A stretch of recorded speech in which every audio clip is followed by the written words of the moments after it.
Dr. Craig thinks, one, that the Islamic view of God is morally deficient, because the Quran says that God does not love this or that person.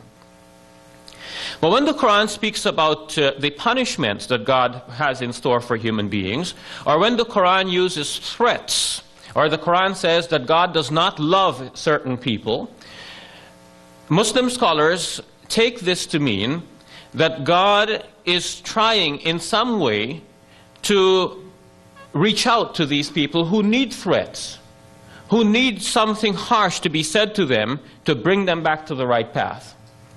On the other hand, we understand that in fact God in some way loves all human beings, and He wants to extend His mercy to all human beings. But He speaks harshly to some. You can relate to this because you understand from 2 Samuel that God said that He will actually whip His son in order to bring him back to the good. 2 Samuel chapter 7 verse 14 and forward. So the idea here is that God threatens human beings.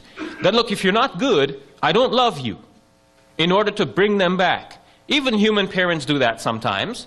Sometimes we say, look, if you don't shape up, you're not my son. In order to bring that child back to the right way. I've already shown that in fact the threats which are given in the Quran are for the good purpose of bringing human beings back to the right way.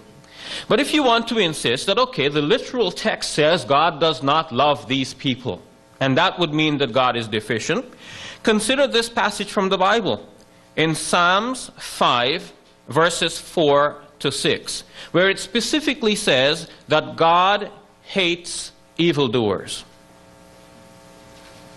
So if we consider then that the Islamic view of God is morally deficient because it says that God hates certain evildoers, what are we to say then about the biblical view of God, which says that God hates evildoers?